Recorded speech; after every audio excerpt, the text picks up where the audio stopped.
Just as the girl was about to kiss her boyfriend goodbye, her mother suddenly appeared and interrupted them.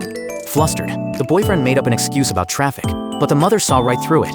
There's no traffic jam in the middle of the night. You can't even lie properly. The girl tried to explain, but this only made her mother angrier.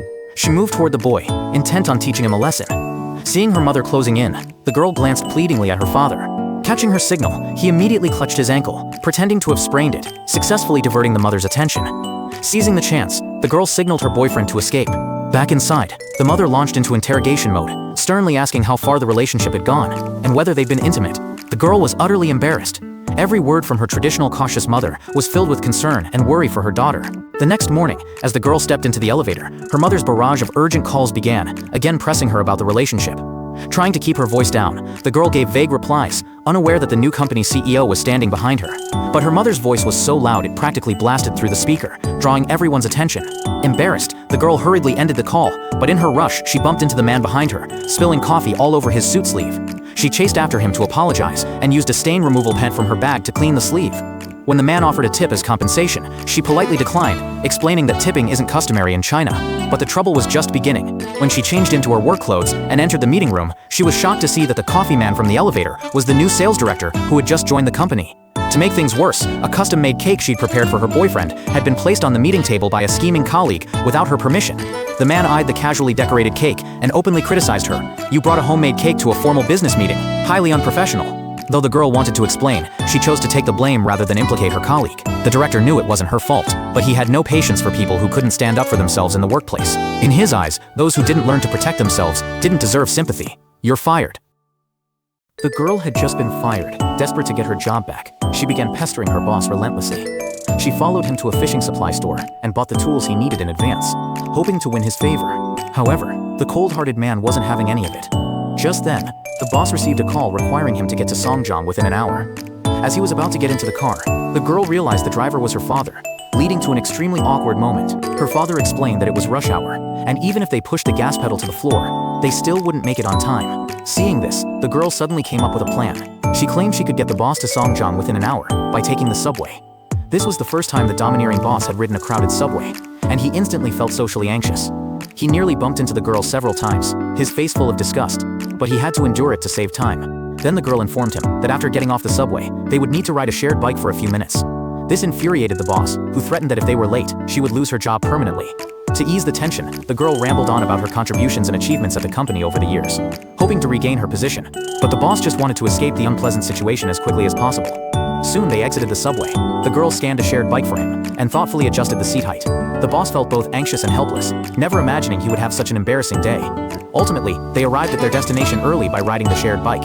He had to commend the girl. The experience left him quite satisfied, so he gave her a chance to redeem herself by having her meet a client the next day as his secretary, on the condition that she must not offend the client. She discovered that the client was actually the father of her grassroots boyfriend, and that her boyfriend had been deceiving her all along. The girl accidentally discovered that her boyfriend of 3 years, whom she thought was poor, was actually from a wealthy family. The revelation left her utterly stunned. She never imagined her grassroots boyfriend was the son of a home furnishings company owner. Seeing that the secret was out, the boyfriend had no choice but to admit their relationship to his father on the spot. However, his father misunderstood, assuming the girl's boss had arranged for her to meet them as part of a scheme to gain benefits. The girl quickly explained that she had been completely unaware of the connection, but the father refused to listen, convinced it was all a carefully planned plot. In anger, he took his son and left. The boyfriend pulled the girl aside, full of guilt, and repeatedly apologized. Her eyes reddened with anger. She felt like a fool. For 3 years, he had pretended to be a struggling designer with farming parents, only for the truth to surface now. Regretfully, the boyfriend admitted he had hidden his background at first, fearing she might be after his money. Later, he kept delaying the truth because he was afraid of losing her. He hoped to explain everything properly over dinner at her place that evening. But the girl, overwhelmed by betrayal, broke up with him on the spot. Later, she went to her boss, nervously explaining the situation and emphasizing her innocence. Her boss simply smiled and didn't press further, giving her some relief. Meanwhile, the boyfriend returned home dejected. His mother, seeing his state, pleaded with him to end the relationship and tried to set him up with the daughter of a business associate to strengthen family ties.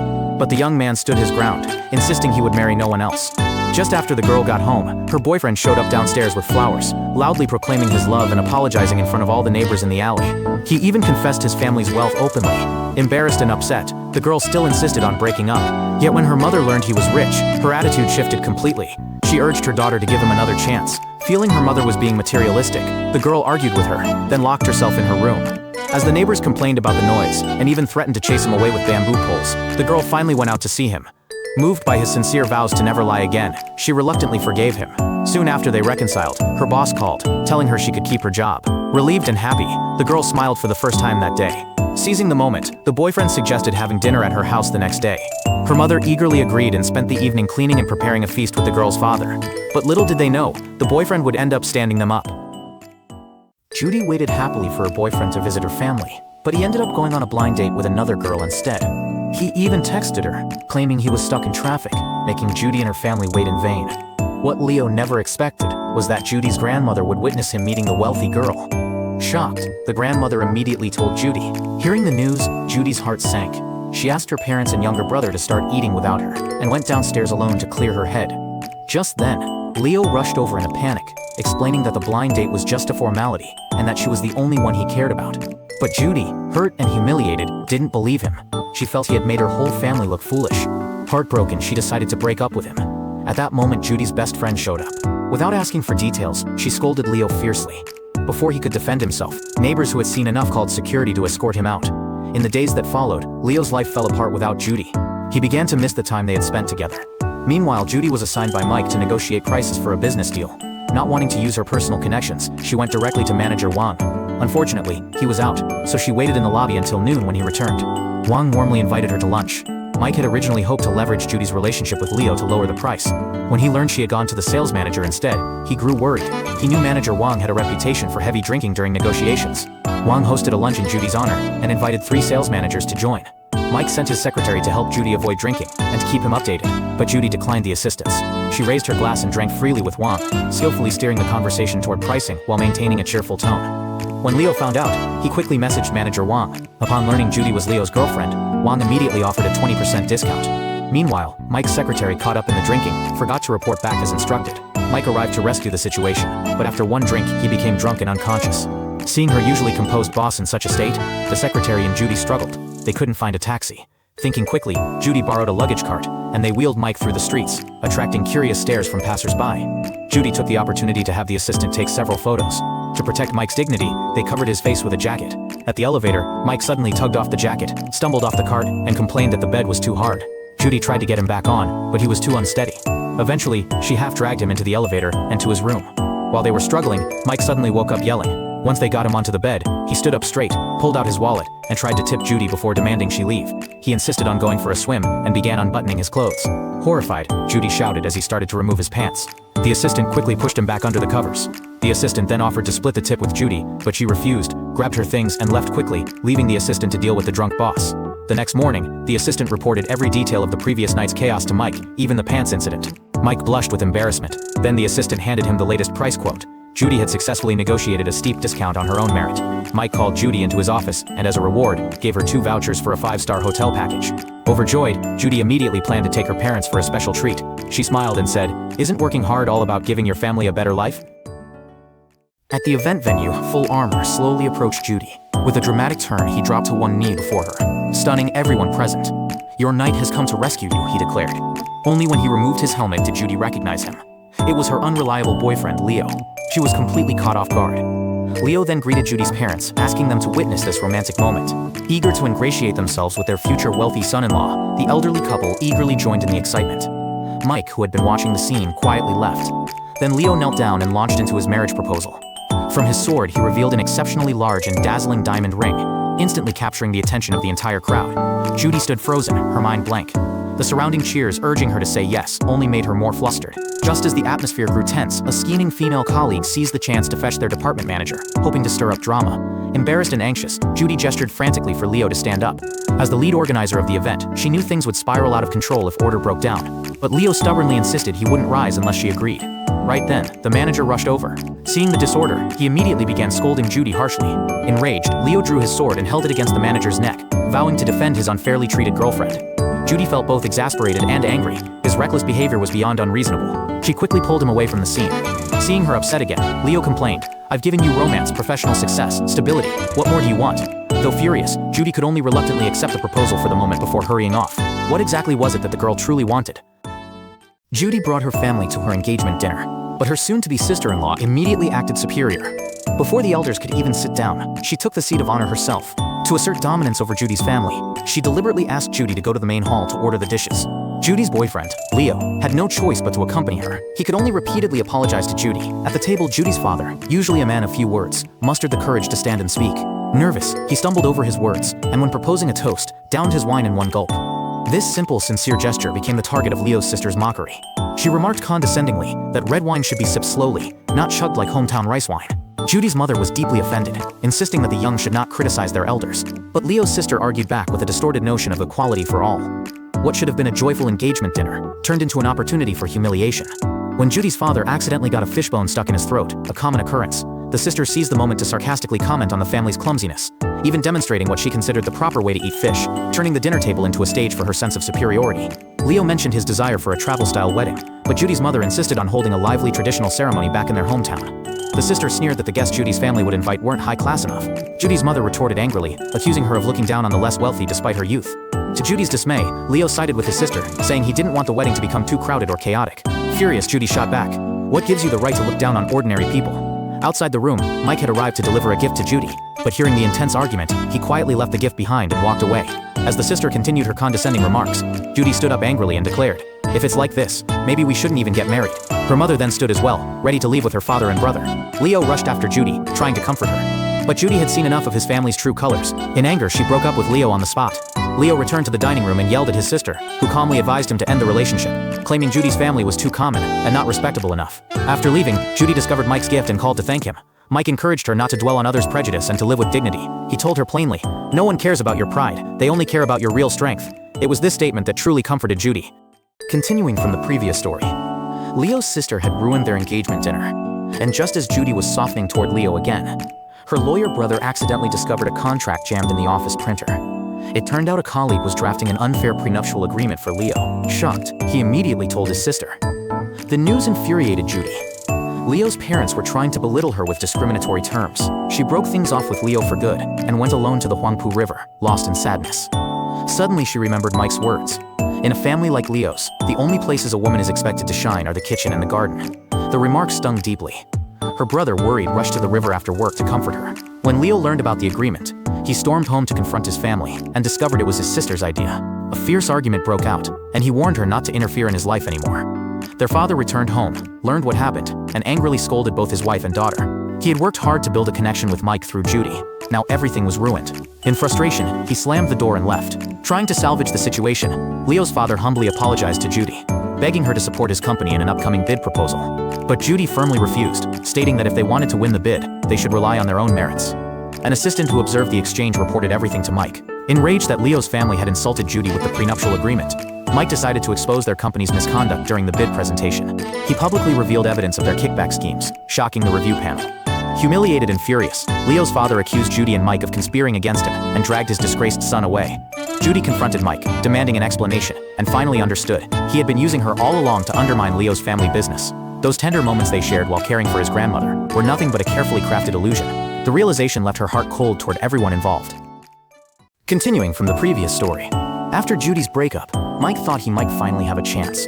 He mustered the courage to bring her flowers, but when the moment came, he couldn't bring himself to speak, and ended up being teased by Judy about his fashion sense instead. Mike stood there awkwardly, the sunflowers still in his hand as Judy walked away. His assistant couldn't resist teasing him, saying he was too proud for his own good. Not ready to give up, Mike deliberately dressed casually that evening, and accidentally ran into Judy while she was having dinner with her best friend. He and his assistant boldly joined their table. Unexpectedly, the assistant fell for Judy's friend at first sight, and immediately started chatting her up, leaving Mike on the sidelines. After the meal, Mike offered to walk Judy home alone. She found it a bit strange, though his grandmother had asked him to look after her. He'd been spending money and effort generously. Was he after something? Mike couldn't help but laugh. Judy then realized her family had nothing worth scheming for. To create more chances to see Judy, Mike used visiting his grandmother as an excuse to coincidentally meet her. Once he found Judy still fast asleep. Unable to resist, he quietly took a photo of her peaceful sleeping face, but accidentally woke her up. Judy insisted he delete the picture, but Mike refused. In the end, she dug out an embarrassing photo of him drunk and used it as leverage. His grandmother guessed Mike had come because of Judy, but he denied it. She then asked him to help wash the bed sheets. Having never done housework before, Mike struggled, until Judy patiently guided him, even placing her hands over his to show him how. At one point, Mike playfully splashed water from the sheets onto Judy's face. She didn't hold back either, splashing him back, laughing and teasing each other. They gradually grew closer without even realizing it. Continuing from the previous story, Judy and Leo had long since broken up for good. But one day, she accidentally discovered that her scheming female colleague was acting intimately with Leo's father. While riding the elevator, she ran into Mike, though Judy tried hard to hide her discomfort. Mike sensed something was wrong. He decided to wait in the parking garage, and soon uncovered the secret. Leo's father suspected the scheming woman had deliberately arranged to be seen with him to make Judy uncomfortable. She denied it, but in reality, she was using the situation to pressure him into divorcing his wife and marrying her. However, Leo's father was no pushover. After being spotted by Judy, he handed her a bank card as hush money, then went home and forced his son to cut ties with Judy completely.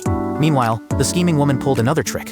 She claimed to be pregnant and threatened to have an abortion. Leo's father panicked. He couldn't let that happen and rushed to the hospital. Eager to secure her status, the woman publicly pressured him to divorce. He refused and threatened her instead. In a fit of anger, she pushed him, causing him to fall and suffer a sudden stroke. He lost consciousness on the spot. At first she thought he was faking, but when he didn't respond, she grew scared and called for help. With no money to cover the surgery, she desperately messaged Judy, emotionally blackmailing her by saying, "You're my only friend, you can't let me down." Judy wanted to stay out of it, but the woman's pleas wore her down. Despite Mike's strong advice not to get involved, Judy went to the hospital. There, doctors urged a family member to sign the surgical consent forms to save his life. But the scheming woman pretended to faint and hid in the restroom, leaving Judy to handle the crisis. After hesitating, Judy signed the forms on Leo's behalf. When Leo's family arrived, chaos erupted. Leo's sister slapped the scheming woman, and during their fight, the woman dropped a bombshell. She was pregnant. The news shocked Leo's mother into fainting. In the turmoil, Leo's sister turned on Judy, accusing her of conspiring with the other woman, and even throwing objects at her. At the critical moment, Mike stepped in to shield Judy. The scheming woman took the chance to slip away. Fed up, Judy threw down the bank card, declaring she had only come to return the money, then turned and walked away with dignity. After regaining consciousness, Leo's father's first call was to Judy, thanking her for signing the surgery forms. Without her help, he might not have survived. He finally admitted his family had wronged her and apologized repeatedly. Seeing their mother weeping silently in the living room, Leo's sister urged him to reconcile with Judy to win back their father's heart. Otherwise, the family would fall apart. But by then, Leo had given up, saying it was too late. They could never go back to the way things were. Having such a controlling mother is truly exhausting. She would go to any lengths to marry her daughter into a wealthy family. Continuing from the previous story, after Judy saved Leo's father, his family was filled with gratitude. But to keep the family fortune from falling into outsiders' hands, Leo's sister urged him to reconcile with Judy. Deep down, however, he knew their relationship was beyond repair. Undeterred, Leo's sister took matters into her own hands. Judy's mother received a text message signed by Leo, claiming he still loved Judy deeply and begging for another chance. He mentioned that a wedding apartment was ready and invited her to view it the next afternoon. What Judy's mother never expected was that the person waiting at the meeting spot wasn't Leo, it was his sister. The once arrogant heiress now humbly apologized to Judy's mother, and even handed her the keys to a luxury apartment worth tens of millions. Her goal was clear. Securing Judy meant securing control over her father's assets. Tempted by the prospect of joining the wealthy family, Judy's mother completely gave in. Behind Judy's back, she agreed to an engagement with Leo. On the day of the engagement, Judy noticed her mother wearing an elegant kipao and grew suspicious. Her mother brushed it off, claiming she was going to a square dance event. The moment Judy left home, her mother invited relatives and friends to a banquet. Later that day, she called Judy to a hotel, even preparing a formal gown for her. Judy was confused. She thought it was just a simple family dinner. But under her mother's persistent pressure, she changed into the dress. Before she could react, her mother pulled her into a lavishly decorated banquet hall. A banner reading "Engagement Party for Leo and Judy" hung at the center of the stage. Relatives from both families were present, and Leo stood waiting on the stage. Seeing this, Judy understood everything. Leo's sister looked smug as she ordered the couple to begin the ceremony. Heartbroken but resolute, Judy stepped onto the stage and clarified to everyone that she and Leo had already broken up. She apologized to both families. Judy's mother tried desperately to stop her, but Judy refused to back down, leaving her mother humiliated. "If you walk away today, you're no longer my daughter," her mother yelled. Though pained, Judy declared she would no longer be the obedient daughter. From now on, she would live for herself. Her mother slapped her hard across the face. In response, Judy tore off the necklace her mother had given her. When maternal love is hijacked by greed, what breaks is not just a necklace, it's a life being held hostage. Heartbroken, Judy walked away without looking back. Mike, witnessing the scene, quietly left as well. Leo's father felt deeply ashamed. The family's dignity had been shattered. He directed his anger at his daughter, who fired back by bringing up his extramarital affair. Enraged, he suffered another stroke and collapsed on the spot.